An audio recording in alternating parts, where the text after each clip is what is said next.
ரோமரின் புத்தகம் 12ஆம் அதிகாரம் 2ஆம் வசனத்தை நாம் யாவரும் சேர்ந்து படிப்போமாக.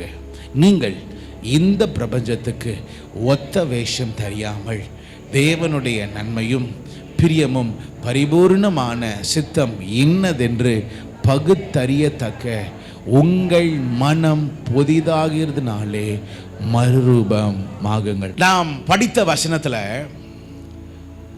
ஒரு காரியத்தை நாம் அறிகிறோம். அந்த வார்த்தை, அந்த வசனத்துடைய கடைசி வரி இப்படியாய் சொல்லப்பட்டிருக்கிறது, உங்கள் மனம் புதிதாகிறதுனாலே மறுரூபம் ஆகுங்கள். உங்கள் மனம் புதிதாகிறதுனாலே மறுரூபம் ஆகுங்கள். ஒரு ஒரு ஒரு ஒரு ஒரு ஒரு கேள்வி நான் கேட்கும்படி விரும்புகிறேன். எத்தனை பேர் உங்கள் வாழ்க்கையில் இந்த காரியம் மொத்தம் மாறுச்சுன்னா என் வாழ்க்கையில் ஒரு பெரிய சந்தோஷம் இருக்குயா, நான் ஒரு காரியத்துக்காக ரொம்ப நாள் நான் வெயிட் பண்ணிட்டு இருக்கிறேன், ஆனால் இந்த காரியம் மாறுச்சுன்னா அந்த காரியம் நடக்கும். ஒருவேளை சிலருக்கு அது கடனாக இருக்கலாம், உங்கள் கடன் சும்மா பயங்கரமாக இருக்கலாம். இந்த காரியம் மட்டும் நடந்துச்சுன்னா என் கடன் அது போயிடும். அல்லது ஒரு சிலருடைய வாழ்க்கையில் வேலை காரியமாக இருக்கலாம். நான் எவ்வளோ நாளாக வேலை பார்த்துக்கிட்டு இருக்கிறேன், நான் இந்த கம்பெனியில் மாத்திரம் எனக்கு வேலை கிடச்சிச்சின்னா, இங்கே மட்டும் அந்த ஒரு மாற்றம் நடந்துச்சுன்னா என் வாழ்க்கையில் நான் பொழைச்சிக்குவேன், பெரிய காரியங்கள் நடக்கும். அல்லது நான் இதே கம்பெனியில் எத்தனையோ வருஷமாக ஒரே நிலைமையில் நான் இருந்துட்டேன், இன்னும் நான் எதிர்பார்க்குற அந்த உயர்வு வரல, நானும் உயர்வு வருன்னு பார்க்குற அந்த ஆள் என்ன பண்ண மாட்டான், சைன் போட மாட்டான். அவன் மற்ற சைன் போட்டான், அந்த மாற்றம் மட்டும் நடந்துச்சுன்னா என் வாழ்க்கையில் ஒரு பெரிய ஒரு காரியம் நடக்கும் அப்படின்னு இந்த காலை வேறல எத்தனை பேர் உங்கள் வாழ்க்கையில் ஒரு மாற்றம் நடந்துச்சுன்னா என் வாழ்க்கையில் ஒரு பெரிய ஒரு மாற்றம் நடக்கும் அப்படின்னு சொல்கிறவங்க மாத்திரம் கையை உயர்த்துங்க பார்க்கலாம். ஒரு காரியம் எதிர்பார்த்து கொண்டிருக்கிறீங்க. Thank you, God bless you. கர்த்தர் உங்கள் கரங்களை பார்க்கிறார். நீங்கள் விரும்புகிற காரியத்தை கர்த்தர் செய்வார். நான் ஏன் தெரியுமா நீங்கள் சொன்னேன், உங்களுக்கு அது நடக்குதோ நடக்கலையோ, ஆனால் நீங்கள் ஒரு காரியம் நம்பிட்டு இருக்கிறீங்க, இந்த காரியம் எனக்கு எப்படியும் நடக்கும். ஒரு மனுஷன் வாழ்க்கையில் நம்பிக்கை மிக முக்கியம். சத்தமாக சொல்லுங்க பார்க்கலாம், எது முக்கியம்? இன்னொரு முறை சொல்லுங்க பார்க்கலாம். நம்பிக்கை மிக முக்கியம். சிறுமைப்பட்டவனுடைய நம்பிக்கையை ஒருபோதும் தேவன் கெட்டு போவதில்லை. அவளுடைய நம்பிக்கை ஒரு நாளும் கெட்டு போவதில்லை. அதுவும் சிறுமைப்பட்டு இருக்கிறாங்களே, அவங்க ஒரு காரியத்தை நம்பி இருக்கிற காரியத்தை கர்த்தர் கைவிட மாட்டார். பைபிளில் போட்டிருக்கு, நிச்சயமாகவே முடிவு உண்டு. அடுத்தது, உன் நம்பிக்கை வீண் போகாது. அப்போ ஒரு மனுஷன் வாழ்க்கையில் நம்பிக்கை மிக முக்கியம். உங்கள் வாழ்க்கையில் நம்பிக்கை இல்லைன்னா நீங்கள் ஒன்றுமே செய்ய முடியாது. நம்பிக்கை மிக முக்கியமானது. உங்களுக்கு பிடிக்குதோ பிடிக்கலையோ நீங்கள் நம்பி தான் ஆகணும். அது தவறான பாதையில் போனாலும் பரவாயில்ல, நீங்கள் நம்பி தான் ஆகணும், நம்பணும். ஏன் நம்பணும் தெரியுமா? கர்த்தர் கொடுத்தார். ஒருவேளை உங்கள் புருஷனாக இருக்கலாம், மனைவியாக இருக்கலாம், பிள்ளைகளாக இருக்கலாம், ஒருவேளை உங்கள் கையில் ஒரு வேலையாக இருக்கலாம், அது கைக்குடி வராமல் பண்ணலாம். ஆனாலும் நீங்கள் இன்னும் நம்பிட்டே இருங்க. ஏன்னா காரணம், நிச்சயமாகவே ஒரு முடிவு உண்டு. என் நம்பிக்கைக்கு கர்த்தர் ஒரு பெரிய காரியங்களை அவர் செய்வார். ஒரு ஆமைன்னு சொல்லுங்க பார்க்கலாம். இப்போ முதலாவது, ஒரு மனுஷ வாழ்க்கையில் எல்லா காரியத்திலும் என்ன இருக்கணும்? சத்தமாக சொல்லுங்க. ஆனால் நம்பிக்கை மாத்திரம் இருந்தால் போதாது. நம்பிக்கை மாத்திரம் இருந்தால் போதாது. நீதிமொழிகளின் புத்தகம் 14ஆம் அதிகாரம், நீதிமொழிகளின் புத்தகம் 14ஆம் அதிகாரம் 23ஆம் வசனம். எல்லாரும் சேர்ந்து படிக்கலாமா? நீதிமொழிகளின் புத்தகம் 14ஆம் அதிகாரம் 23. படிக்கலாம் பார்க்கலாம். சகல பிரயாசத்தினால் பிரயோஜனம் உண்டு. அடுத்தது, உதடுகளின் பேச்சோ வறுமையை மாத்திரம் தரும். ரெண்டாவது, நீ நம்பிக்கையோடு மாத்திரம் இருக்கிறது முக்கியம் இல்லை, அந்த நம்பிக்கைக்கு நம்ம என்ன பண்ணணும்னா பிரயாசப்படணும். சதமா சொல்லுங்க பார்க்கலாம். நம்பிக்கையே நான் நம்பிட்டு இருக்கிறேன்னு சொல்றது முக்கியம் இல்லை. அந்த நம்பிக்கைக்கு ஒரு கிரியை, ஒரு பிரயாசப்படணும். பிரசங்கியின் புத்தகம் 9ஆம் அதிகாரம் எடுக்க வேணாம் போட்டிருக்கு. செய்யும்படி உன் கை நேரிடுகிறது எதுவோ அதை உன் பலத்தோட என்ன பண்ணு, செய். நம்பிட்டு இருக்கிறது மாத்திரமில்ல, நீ செய்ய வேண்டிய காரியம் உண்டு. எல்லாருக்கும் தெரிந்த வசனம் இல்ல? நீதிபதிகளின் புத்தகம் 6ஆம் அதிகாரத்தில் என்ன போட்டிருக்கு? சோம்பேறியே, நீ எறும்பின் இடத்துல போய் எதை கற்றுக்கொள்? அதன் வழியை பார்த்து நீ எதை கற்றுக்கொள்? ஞானத்தை கற்றுக்கொள். சோம்பேறியே, எறும்பினுடைய வழியை பார்த்து நீ ஞானத்தை நீ கற்றுக்கொள். அதற்கு பிரபுவும் தலைவனும் அதிகாரியும் இல்லை. யாருமே அதிகாரம் கிடையாது. ஆனாலும் கோடை காலத்தில் தனக்கு ஆகாரத்தை சம்பாதித்து, அறுப்பு காலத்தில் தனக்கு தானியத்தை என்ன பண்ணுதா? நம்புகிறதுன்னு போடல, என்ன பண்ணுது? சேர்த்து வைக்கிறது. அப்ப முதலாவது ஒரு நம்பிக்கை, ரெண்டாவது என்ன பண்ணணும்? பிரயாசப்படணும். சொல்லுங்க பார்க்கலாம். அதற்கு வேண்டிய கிரியை இருக்கிறது, அதற்கு வேண்டிய பிரயாசம் இருக்கிறது. ஓகேவா? அது மாத்திரம் இல்லை, ஒரு முறை பிரயாசப்பட்டா அது நடக்க மாட்டேது பாஸ்டர், அதனால சோர்வு அடைஞ்சிறாங்க. நீ பிரயாசப்படுறது மாத்திரம் இல்லை, பைபிளில் போட்டிருக்கு, படிங்க பார்க்கலாம். 1 கொரிந்தியரின் புத்தகம் 9ஆம் அதிகாரம் 24ஆம் வசனத்திலிருந்து 27வது வசனம் வரை ஒருவர் படிக்கும்படி கேட்டுக்கொள்கிறேன். 1 கொரிந்தியரின் புத்தகம் 9ஆம் அதிகாரம் 24ஆம் வசனத்திலிருந்து 27வது வசனம் வரை படிக்கும்படி கேட்டுக்கொள்கிறேன். பந்தய சாலையில் ஓடுகிறவர்கள் எல்லாரும் ஓடுவார்கள். பந்தய சாலையிலே ஓடுகிறவர்கள் எல்லாரும் ஓடுவார்கள். ஆகிலும் ஒருவனே பந்தயத்தை பெறுவான் என்று அறிவீர்களா? ஆனால் ஒருவனே பந்தயத்தை பெறுவான் என்று அறிவீர்களா? நீங்கள் பெற்றுக்கொள்ளத்தக்கதாக ஓடுங்கள். நீங்கள் பெற்றுக்கொள்ளத்தக்கதாக ஓடுங்கள். பந்தயத்திற்கு போராடுகிற யாவரும் எல்லாவற்றிலேயும் இச்சை அடக்கமாய் இருப்பார்கள். எல்லாவற்றிலேயும் இச்சை அடக்கமாய் இருப்பார்கள்.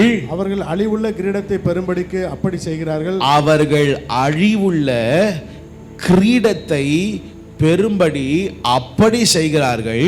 நாமோ அழிவில்லாத கிரீடத்தை பெறும்படிக்கு அப்படி செய்கிறோம். ஆதலால் நான் நிச்சயமில்லாதவனாக ஓடேன். ஆகாயத்தை அடிக்கிறவனாக சிலம்பம் பண்ணேன். மற்றவர்களுக்கு பிரசங்கம் பண்ணுகிற நான் தான் ஆகாதவனாய் போகாதபடிக்கு என் சரீரத்தை ஒடுக்கி கீழ்ப்படுத்துகிறேன். ஓகே, அங்க பவுல் ஒன்று சொல்லுகிறார். என்ன சொல்றாருன்னா, ஒரு ஆள் பந்தயத்துக்கு போறான், அத்லெட்டிக்ஸ் போகிறப்ப ஓடணும் என்கிற நினைப்பில் ஓடுறதில்லை. பைபிளில் போட்டிருக்கு, ஒரு பரிசு வாங்கணும். எதுக்கு ஓடுறாங்க? ஒரு பரிசு வாங்கணும்னு ஓடுறாங்க. ஓகேவா? அந்த பரிசு வாங்கணும்னு ஓடுறதுக்காக ஒரு நாள் அவன் ஓடுறதில்லை. அந்த ஒரு நாள் ஓட்டத்திற்கு எத்தனையோ நாட்கள் அவங்க என்ன பண்ணுறாங்க? பிராக்டிஸ், பழக்கம். சத்தமாக சொல்லுங்க பார்க்கலாம். பழக்கம். இன்னைக்கு இந்த காலை நேரத்தில் நான் உங்களோட கர்த்தருடைய பிள்ளைகள் வாழ்க்கையில் தினமும் காணப்பட வேண்டிய 7 பழக்கங்கள். கர்த்தருடைய பிள்ளைகள் வாழ்க்கையில்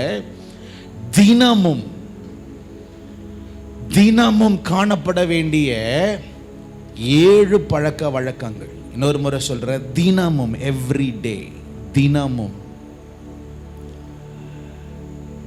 அநேகர் ஆண்டவரை நம்புறீங்க, அப்படி இருக்கிறோம். சில பேர் ஆண்டவருக்காக நீங்க ஊழியம் செய்யறீங்க, சில பேர் அப்பப்ப ஏதோ ஒரு காரியத்தை செய்யறீங்க, அது ஓடுது. ஆனா இது 2 முக்கியம் இல்லைங்க, அதுக்கு மேல ஒன்று இருக்கு. தேவனுக்காக தினமும் நாம் ஓட வேண்டும். ஒரு ஆமேன் சொல்லுங்க பார்க்கலாம். சத்தமா சொல்லுங்க பார்க்கலாம். ஆமேன். இன்னைக்கு சொல்லுகிற வார்த்தை, நீங்க மரிக்கிற வரைக்கும் இதை நீங்க மறக்கவே கூடாது. தினந்தோறும் இயேசுவை ஏற்றுக்கொண்ட அத்தனை பேரும் தினந்தோறும் பிராக்டிஸ் பண்ண வேண்டியது, பழக வேண்டியது, செய்து கொண்டே இருக்க வேண்டியது என்று 7 காரியங்களை நான் பேசும்படி விரும்புகிறேன். இந்த காரியம் நீங்க கேட்கறதுக்கு மாத்திரமில்லை, இதன்படி நாம் என்ன பண்ணணும்? நடக்கணும். நடக்கணும். பைபிளில் போட்டிருக்கு, நம்ம நினைச்ச மாதிரி வாழ்ந்து பரலோகத்துக்கு போக முடியாதுங்க. தேவன் நினைச்ச மாதிரி வாழ்ந்தாதான் நம்ம பரலோகத்துக்கு போக முடியும். ஆண்டவரே ஆண்டவரே கத்தாவே கத்தாவேன்னு சொன்னா என்ன பண்ண முடியாதான்? இல்லை இல்லை இல்லை இல்லை இல்லை. சங்கீதத்தின் புத்தகம் 55ஆம் அதிகாரம் 17வது வசனத்தை படிக்கும்படி கேட்டுக்கொள்கிறேன். சங்கீதத்தின் புத்தகம் 57ஆம் அதிகாரம் 17வது வசனத்தை ஒருவர் படிக்கும்படி கேட்டுக்கொள்கிறேன். அந்தி சந்தி மத்தியான வேளைகளிலும், அந்தி சந்தி மத்தியான வேளையிலும் நான் தியானம் பண்ணி முறையிடுவேன்.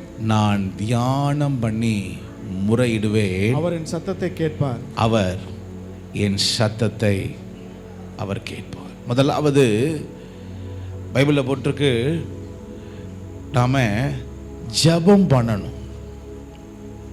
முதலாவது என்ன பண்ணணும்? எத்தனை முறை ஜெபம் பண்ணணுமா? சொல்லுங்க, எத்தனை முறை? 3 முறை தாவீது அவர் ஜெபம் பண்ணார். அது எப்படி ஜெபம் பண்ணாருன்னு எனக்கும் அது பெரிய சவால். ஒரு ராஜா இல்ல, ஒரு ராஜா அந்தி சந்தி மதியான வேளைகளில் நான் தியானம் பண்ணி முறையிடுவேன் அப்படின்னு சொல்லுகிறார். கர்த்தருடைய பிள்ளைகள் வாழ்க்கையில ஜெபம் என்பது மிக முக்கியமானது. ரொம்ப ரொம்ப ரொம்ப ரொம்ப ரொம்ப ரொம்ப முக்கியமானது ஜெபம். ஜெபம் இல்லை என்றால் எதிரி களை விதைப்பான். கிறிஸ்தவ வாழ்க்கை, ஆண்டவராக இயேசு கிறிஸ்துவினுடைய வாழ்க்கை உங்களுக்கு தெரியுமா? ஜெபத்துல தான் ஆரம்பிச்சிச்சு. அவர் ஞானஸ்நானம் பெற்று கரையேறின உடனே பைபிளில் போட்டிருக்கு, ஜெபத்துக்கு போனார். கடைசியாய் சிலுவையில் போகிறதுக்கு முன்பதாக என்ன செய்தார்? ஜெபம் பண்ணார். நம்ம வாழ்க்கையில் ஜெபம் மிக மிக மிக மிக முக்கியமானது. சில பேர் ஜெபம் எப்போ யூஸ் பண்ணுவாங்க தெரியுமா? எப்போ? எமர்ஜென்சி நேரம் தான். என்னது? அந்த வீட்டில் அந்த அயோடாக்ஸ் அமிர்ஜாந்தில் யூஸ் வச்சுருப்போம்ல, அது எப்போ யூஸ் பண்ணுவோம்? P250 P125 குரோசின் இல்லை அதானே, அது மாதிரிலாம் பேராசிட்டமால்லாம் இருக்குது. இது எப்போ யூஸ் பண்ணுவோம்? டெய்லியா? எப்போ? அந்த மாதிரி எக்ஸாம் நேரம் கர்த்தாவே ஜெயவரீர் எனக்கு உதவி. ஒரு தேவை வந்தால் மாத்திரம்தான் ஜெபம் பண்ணுவோம். இன்னைக்கு திரு சொல்கிறேன், கிறிஸ்தவ வாழ்க்கை என்பது ஜெபத்தில் இருக்கிறது. நீ ஜெபத்தை மறந்துடக்கூடாது. 3 முறையாவது பைபிளில் அட்லீஸ்ட். ஜெபம்னா என்னது? ஜெபம்னா என்னது? சொல்லுங்க, ஜெபம்னா என்னது? தேவனோடு பேசுறது. தேவனோட பேசுறது. எப்பவுமே ஜெபத்தில் நம்ம எப்பவுமே சொல்ல, அன்புள்ள ஆண்டவரே எங்கள் பரலோகத்தில் இருக்கிற, இப்படி தான் நம்ம எப்பவுமே ஸ்டார்ட் பண்ணுவோங்க. நான் இல்லைன்னுலாம் சொல்லலை. இது எப்படின்னா, ஸ்டார்ட் பண்ணுறோம் ஓகே, ஆனால் வண்டி போயிட்டே இருக்கா, அப்பப்போ திரும்ப என்னது? அன்புள்ள ஆண்டவரேன்னு இல்லாமல் ஆண்டவரே பேசுறது புரியுதுல உங்களுக்கு? அதுதான் பேசுறது. ஆண்டவரே, ஆண்டவரோட அப்படியே பேசிட்டு வரே, என்னப்பா இறங்குங்கப்பா ஆண்டவரே. பைபிளில் போட்டிருக்கு, அவரை நோக்கி பார்த்தவர்கள், அவரை நோக்கி பார்த்தவர்கள் பிரகாசம் அடைந்தார்கள். நோக்கி பார்க்கிறதுக்கும் பார்க்கிறதுக்கு என்ன வித்தியாசம்? நான் ஸ்கூலுக்கு போகிறேன், என் மக கிளாஸில் இருக்கிறா, இந்த கிளாஸில் 50 பேர் உட்காந்துருக்குறாங்க. 50 பிள்ளைங்களும் பிள்ளைங்க தான். ஆனால் என் கண்ணு எங்கே நோக்கி பார்க்குறது? என் மகிட்ட நேரம் நோக்கி பார்க்குது. அப்படிதானே? அதே போல் ஒரு நாளில் எத்தனை முகத்தை நோக்கி பார்க்குறீங்க நீங்கள்? ஆனால் அவரு சொல்கிறாரு, நீ எல்லா முகத்தையும் இன்னும் பார்த்தாலும் நீ என்ன பண்ணு, அப்பப்போ வானத்தை பார்த்து, ஆண்டவரே என்னை நோக்கி நீ பார். சத்தத்தை உயர்த்தி ஆமென் சொல்லுங்க பார்க்கலாம். சத்தமாக சொல்லுங்க பார்க்கலாம். ஆமென். அன்னையோட வாழ்க்கையில் ஏன் ஜெபம் ஏன் பழக்கமாக இல்லை தெரியுமா? ஏன் பழக்கமாக இல்லை தெரியுமா? ஏன் பழக்கமாக இல்லைன்னா, ஜபத்துக்கு முக்கியத்தை நீங்கள் கொடுக்கறதில்ல. எடுங்களேன், லூக்காவின் புத்தகம் 22ஆம் அதிகாரம் 39ஆம் வசனம். அந்த வார்த்தை எனக்கு ரொம்ப பிடிச்சமான வார்த்தை. 22ஆம் அதிகாரம் 39ஆம் வசனம். லூக்காவின் புத்தகம் 22:39. பின்பு அவர் புறப்பட்டு, அடுத்த வார்த்தை என்னது? படிங்க பார்க்கலாம். பின்பு அவர் புறப்பட்டு வழக்கத்தின்படியே ஒலிவ மலைக்கு அவர் போனார். அப்ப இயேசு கிறிஸ்து எப்பயாவது ஒரு முறை ஒலிவ மலைக்கு போறதில்லை. எப்ப அப்படின்னு அர்த்தம் என்னன்னா, பழகி, பழக்கம், பழக்கம், பழக்கம். எப்பயாவது ஒரு நாள் ஒரு ஒலிவ மலை போல.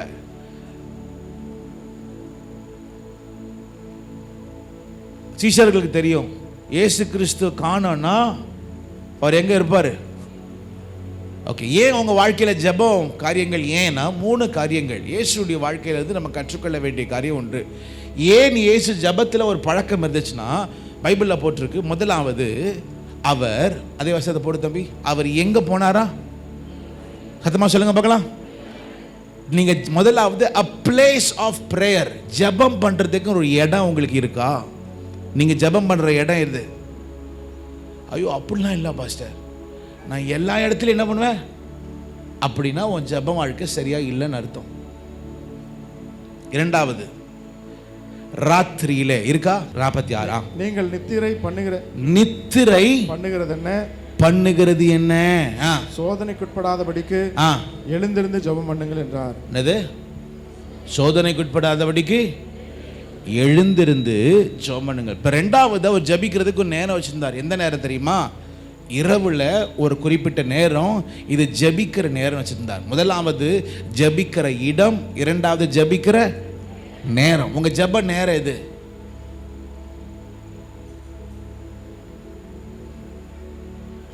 உங்க ஜெப நேரம் இது.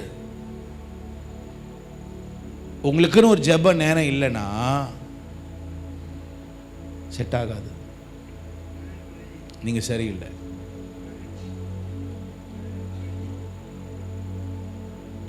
அது மாத்திரமில்ல,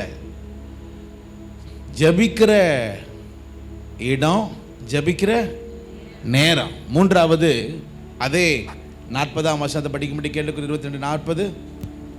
அவ்விடத்தில் சேர்ந்த பொழுது அவர் அவர்களை நோக்கி, நீங்கள் சோதனைக்குட்படாதபடிக்கு ஜெபம் பண்ணுங்கள் என்று சொல்லி அவர்களை விட்டு கல்லறி தூரம் அப்புறம் போய் முழங்கால் படியிட்டு. மூன்றாவது, நீ ஜெபிக்கிற வீதம் மிக முக்கியமானது. சில பேர் உட்கார்ந்தே ஜெபம் பண்ணி பழக்கம் தவறுன்னு சொல்லலை. சில பேர் நடந்தே ஜெபம் பண்ணி பழக்கம் ஓகே. ஆனா முடிஞ்ச அளவுக்கு என்ன பண்ணுங்க, முழங்கால் படிட்டு ஜெபம் பண்ணுங்க. ஒரு கால் இல்லாத மனுஷன் முழங்கால் படிட்டு ஜெபம் பண்ண முடியும். அட்லீஸ்ட் ஒரு 10 நிமிஷமா ஜெபம் பண்ண முடியும்னா உங்களால ஏன் முடியல? ஒரு நாளைக்கு குறைஞ்சது, நான் சொல்றது அட்லீஸ்ட் குறைஞ்சது ஒரு 12 நிமிஷமாவது முழங்கால நில்லுங்க. 12 நிமிஷமாவது. அப்புறம் ஒரு நேரம் வரும், முழங்கால் படியிட முடியலையே. நம்முடைய வாழ்க்கையில ஏன் ஜெபம் பழக்கமா இல்லைன்னா 3 காரியம் மிக முக்கியமானது. என்னது? ஜெபிக்கிற இடம் முக்கியம். ரெண்டாவது, ஜெபிக்கிற நேரம் முக்கியம். மூன்றாவது, ஜெபிக்கிற உங்களுடைய போஸ்டர் முக்கியம். அப்போஸ்தலரின் புத்தகம் 17ஆம் அதிகாரம் 11ஆம் வசனம். அந்த பட்டணத்தார் மனோவாஞ்சையாய் வசனத்தை ஏற்றுக்கொண்டு காரியங்கள் இப்படி இருக்கிறதா என்று தினந்தோறும் வேத வாக்கியங்களை அந்த வார்த்தை கேளுங்க. காரியங்கள் எப்படி இருக்கிறதா என்று தினந்தோறும் எப்படி சத்தமா சொல்லுங்க பார்க்கலாம். தினந்தோறும் வேத வாக்கியங்களை ஆராய்ந்து பார்த்தார்கள். இரண்டாவது, தினந்தோறும் நீங்க ஒண்ணு செய்யணும். என்ன செய்யணும்? வேதத்தை ஆராய்ந்து பார்க்கணும், படிக்கணும். இங்க வந்து ஒரு சபையை பத்தி போட்டிருக்கோம். அந்த சபை என்ன தெரியுமா? பெரேயா சபை. சொல்லுங்க பார்க்கலாம். இன்னொரு பேர் அந்த வருஷத்தை இன்னொரு பேர் சேர்ந்து படிக்கலாமா? அந்த பட்டணத்தார் மனோவாஞ்சையாய் வசனத்தை ஏற்றுக்கொண்டு அப்புறம் காரியங்கள் இப்படி இருக்கிறதா என்று தினந்தோறும் வேத வாக்கியங்களை ஆராய்ந்து பார்த்ததினால் தெசலோனிக்கேவில் உள்ள பார்க்கிலும் அவர் எப்படி இருந்தாங்களா? நற்குணசாலிகளாய் இருந்தார்கள். சரி, இப்போ இந்த சபை எந்த சபை பத்தி எழுதியிருக்குன்னா பெரேயா சபை. நமக்கு மற்ற சபை தான் தெரியும். கொலேசு சபை தெரியும், எபேசு சபை தெரியும், தெசலோனிக்கே சபை தெரியும் இல்லை? ஆனால் இங்கே பெரேயா சபைன்னு ஒரு சபை இருக்கு. இந்த சபையை பற்றி எந்த புக்கும் எழுதலை. இப்போ தெசலோனிக்கே அப்படின்னு இருக்கு, அந்த மாதிரிலாம் பெரேயா அப்படின்னு எந்த புக்கும் எழுதலை. இந்த சபையை குறித்து ஒரு பெரிய காரியம்லாம் எழுதலை. ஆனால் இந்த 17 அதிகாரத்தில் 3 சபையை பற்றி எழுதியிருக்கோம் பாருங்க. இந்த 17 அதிகாரத்தை பற்றி 17 அதிகாரத்தை எத்தனை சபை பற்றி எழுதியிருக்கோம்? 3 சபை. முதலாவது சபை பற்றி என்னன்னா அது தெசலோனிக்கே சபை. சொல்லுங்க பார்க்கலாம், எது சபை? தெசலோனிக்கே சபை. ரெண்டாவது ஏத்தேன் சபை, அத்தானிய சபை. அந்த அந்நாட்களில் பார்த்தீங்கன்னா ஊரா இருந்துச்சு சர்ச்சு. இப்போ நம்ம இருக்கோம்ல, இது வந்து மிரக்கிள் ஏஜி சர்ச்சுன்னு சொல்கிறோம். ஆனால் அந்நாட்களில் பார்த்தீங்கன்னா அவங்க அடையாறில் ஒரு சர்ச்சு, திருவான்மியூரில் ஒரு சர்ச்சு, அப்படி ஊராக வச்சுருந்தாங்க. அதனால தான் அது வந்து தெசலோனிக்கே சபை அப்படின்னு ஒரு ஊர். ஆக இந்த 17 அதிகாரத்தில் 3 சபை. நம்பர் 1 தெசலோனிக்கே சபை, அத்தானிய சபை, மூன்றாவது பெரேயா சபை. இது 3 சபையுமே அந்த 17 அதிகாரத்தில் எழுதியிருக்கு. எந்த அதிகாரத்தில்? 17ஆம் அதிகாரத்தில் எழுதியிருக்கு. பெரேயா சபை விசுவாசிகள் அவர்கள் மனோவாஞ்சையாய் வசனத்தை ஏற்றுக்கொண்டு தினந்தோறும் வேதத்தை ஆராய்ந்து பார்த்து அவர்கள் நற்குணசாலிகளாக இருந்தார்கள். ஒரு ஆமேன் சொல்லுங்க பார்க்கலாம். அத்தமா சொல்லுங்க பார்க்கலாம். உங்க பைபிள் தெரியும்ல உங்களுக்கு. இந்த பைபிளை எழுதுறதுக்கு இந்த பைபிளை ஃபுல்லாக படித்து எத்தனை பேர் படித்து முடிச்சிருக்கீங்கன்னு தெரியல. சில பேர் படித்து இந்த வரைக்கும் படித்து முடிச்சதில்லை. இதை எடுத்தால் சில பேருக்கு இது ஸ்லீப்பிங் டேப்லெட்டாக இருக்குது. இது தூக்கம் வரலன்னா இதை சில பேர் வந்து இது எப்போ யூஸ் பண்ணுவாங்க தெரியுமா? தலையாணியாக யூஸ் பண்ணுவாங்க. பார்த்துருக்கீங்களே? தூக்கம் வருது, தூக்கம் வரமாட்டுதுன்னு என்ன பண்ணுவாங்க? எது கீழே வைப்பாங்க? தலையாணி கீழே வச்சுட்டு தூங்குனா நீ என்ன பாவம் செஞ்சிருந்தாலும் கர்த்தர் எல்லாத்தையும் மன்னிச்சுட்டு இந்த பைபிளை வச்சதுனால அப்படியே நல்ல தூக்கத்தை கொடுப்பாரா? சில பேர் நான் உனக்கு கேட்குறேன், இந்த பைபிளை ஃபுல்லாக சிம்பிளாக கேட்குறேன், ஃபுல்லாக படித்து முடிக்கிறதுக்கு ஒரு வாரம் ஆகுதுன்னு வச்சுக்கலாமா? படித்து முடிக்க 1 வாரம் எடுத்துக்கலாமா? இதை எழுதுறதுக்கு எவ்வளவு தியாகம் பண்ணியிருப்பாங்கன்னு யோசிச்சு பாருங்க. உலகத்திலே அதிகமாய் லிம்கா கின்னஸ் வேர்ல்ட் ரெக்கார்டில் எழுதியிருக்கு, உலகத்திலே அதிகமாய் பிரிண்ட் செய்யப்படுகிற புத்தகம் எந்த புத்தகம் தெரியுமா? எது? இந்த வேதம். இந்த வேதம். யாரும் என்னென்னமோ செய்வாங்க, பரவாயில்ல, சொல்றோம், சொல்லிட்டு போட்டோம். ஆனா நமக்கு இந்த வேதம் ஒன்றுதான். சங்கீதத்தின் புத்தகம் 119ஆம் அதிகாரம் 164வது வசனம் எடுத்துக்கொள்ளும்படி கேட்டுக்கிறேன். நீங்க பேப்பர்ல நீங்க எழுதிக்கங்க. உமது நீதி நியாயங்களின் நிமித்தம் ஒரு நாளில் 7 தரம் உம்மை துதிக்கிறேன். ஒரு நாளில் 7 தரம் உம்மை என்ன பண்ற? சொல்றார், ஒரு நாளில் ஒரு நாளில் 7 முறை நான் உம்மை துதிப்பேன். 7 முறை நான் உம்மை துதிப்பேன். சங்கீதக்காரன் தாவீது எழுதுறார். என்ன எழுதுறாருன்னா, ஆண்டவரே உங்களை துதிப்பது எனக்கு பெரிய பாக்கியம். சங்கீதம் 18ஆம் அதிகாரம் எடுக்க வேண்டாம் போட்டிருக்கு. அவர் துதிக்கு பாத்திரராயிருக்கிற ஆண்டவர். சொல்லுங்க பார்க்கலாம், எப்படி எதிரால துதிக்கு பாத்திரராயிருக்கிற ஆண்டவர். எபிரேயரின் புத்தகம் 3ஆம் அதிகாரம் 7ஆம் வசனம். எபிரேயரின் புத்தகம் 3ஆம் அதிகாரம் 7ஆம் வசனம். ஆகையால் பரிசுத்த ஆவியானவர் சொல்லுகிறபடி இன்று அவருடைய சத்தத்தை கேட்பீர்களாக. அப்படின்னு அர்த்தம் என்ன? 4வது, தேவனுடைய சத்தத்தை தினந்தோறும் கேட்கணும்.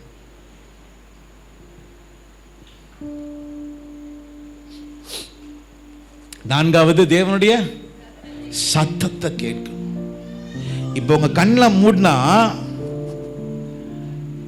மூடினா ஒரு 10 பேர் சொன்னா அவங்க சத்தம் உங்க காதுல, இப்ப சொல்றேன் ஸ்டீஃபன் அப்படின்னு சொன்னா என் சத்தம் உங்களுக்கு எப்படின்னு தெரியும். உங்களுக்கு என் சத்தம் எப்படி இருக்குன்னு உங்களுக்கு கேட்கும். இப்போ இதே போல ஒரு பிரபலமான ஆட்கள் நம்ம அடிக்கடி என்ன பண்றோம்? கேட்கிறோம். ஆனா ஆண்டு என்ன சொல்றாரு தெரியுமா? 4வது, இன்று அப்படின்னா என்னது? இன்றுனா என்னது? டெய்லி. நேத்து இல்லைங்க, இன்று அவருடைய சத்தத்தை. ஏன் சத்தத்தை கேட்பீர்களாக ஏன் எழுதியிருக்கு உங்களுக்கு தெரியுமா? கர்த்தருடைய சத்தம் உங்க ஒவ்வொரு வாழ்க்கையிலையும் ரொம்ப முக்கியமானது. ஒவ்வொரு ஸ்டெப்பும் நீங்க எடுக்கும் பொழுது கர்த்தர் ஒரு காரியத்தை சொல்லுவார். ஆபிரகாமுக்கு சொன்னாரு, நீ எங்க போகாத, எகிப்துக்கு போகாதன்னு சொன்னார். யாருக்கு? ஆபிரகாமுக்கு. ஆனா அதே ஆண்டவர் பைபிள்ல போட்டிருக்கு, யாக்கோப எங்க அனுப்புனாரு? யோசேப்பு எங்க அனுப்புனாரு? எகிப்துக்கு அனுப்புகிறார். அப்ப ஆபிரகாமுக்கு எகிப்து இல்ல, ஆனா யோசேப்புக்கு எகிப்து இருக்கு. எப்பவுமே எல்லாருக்குமே எப்படின்னு சொல்லவே முடியாது. அதான் ஆண்டவர் ஒவ்வொருவருக்கும் தனித்தனியா கொஸ்டின் பேப்பர் செட் பண்ணுவாராம். என் கொஸ்டின் பேப்பர் உங்களுக்கு கிடையாது, உங்க கொஸ்டின் பேப்பர் எனக்கு கிடையாது. உங்களுக்கு சில வேளை எஸ் இருக்கலாம், ஆனா அது எனக்கு நோ. எனக்கு ஒரு சில காரியங்கள் எஸ் இருக்கலாம், ஆனா உங்களுக்கு அது நோ. உங்க வாழ்க்கையில ஒரு அற்புதம் நடக்கணும்னா நீங்க தினந்தோறும் என்ன கேட்கணும்? யார் சத்தத்தை கேட்கணும்? சன் நியூஸ் சத்தத்தை கேட்கல, இந்தியா டுடே நியூஸ் சத்தத்தை கிடையாது, அரசியல் தலைவர்கள் சொல்லுகிற சத்தத்தை இல்ல, தேவனுடைய சத்தத்தை தினந்தோறும் கேட்கணும். ஒரு ஆமீன் சொல்லுங்க பார்க்கலாம். ஹல்லேலூயா, ஹல்லேலூயா, ஹல்லேலூயா. முதலாவது என்னது? இரண்டாவது என்னது? தினந்தோறும் பண்ணணும் வேத வாசிப்பு. மூன்றாவது என்ன செய்யணும்? ஸ்தோத்திரம். நான்காவது தேவ. இதை மட்டும் எழுதிக்கங்க. ஐந்தாவது எழுதிக்கங்க. லூக்காவின் சுவிசேஷத்தின் புத்தகம், லூக்கா சுவிசேஷத்தின் புத்தகம் 9ஆம் அதிகாரம் 23ஆம் வசனம் சொல்லப்பட்டிருக்கிறது, நீ ஒருவர் என்னை பின்பற்ற வர விரும்பினால் அவன் தன்னை தான் வெறுத்து தன் சிலுவையை எப்ப? அனுதினமும். ஐந்தாவது, கர்த்தர் உங்களுக்கு கொடுக்கிற சிலுவையை நீ எடுத்துட்டு போகணும். அனுதினமும் சிலுவை. ஆறாவது பைபிள்ல போட்டிருக்கு, எபிரேயர் புத்தகம் 3ஆம் அதிகாரம் 13ஆம் வசனம். எபிரேயர் புத்தகம் 3ஆம் அதிகாரம் 13ஆம் வசனம். ஒருவருக்கொருவர் நாள்தோறும் புத்தி சொல்லுங்கள். ஒருவருக்கொருவர் நாள்தோறும் புத்தி சொல்லுங்கள். ஏன்னா நீங்க பாவத்தில் விழாதபடி, கர்த்தர் உன்னை அக்கிரமங்களிலிருந்து உன்னை விடுவிக்கும்படியாய் நீ தினந்தோறும் ஒருவருக்கொருவர் என்ன பண்ணணுமா? புத்தி சொல்லணும். ஏழாவது 1 கொரிந்தியர் புத்தகம் 15ஆம் அதிகாரம் 31ஆம் வசனம். 1 கொரிந்தியர் புத்தகம் 15ஆம் அதிகாரம் 31வது வசனம் சொல்லப்பட்டிருக்கிறது, நான் அனுதினமும் என்ன பண்ணுகிறேன். பவுல் சொல்லுகிறார், எபேசியர்ல துஷ்ட மிருகங்களா இருக்குதுப்பா, துஷ்ட மிருகங்கள் எனக்கு முன்பதாக இருக்கிறது. ஆனாலும் துஷ்ட மிருகங்கள் என்னை சாக அடிக்க நினைக்கிறது. ஆனாலும் துஷ்ட மிருகங்கள் கையில இல்லை. நான் கர்த்தருக்காக நான் தியாகம் செய்து நான் ஓடுகிறேன். அதாவது சொல்லுகிறாரு, நான் அனுதினமும் நான் சாகிறேன். எதற்காக தெரியுமா? அவர் பெருக நான் சிறு.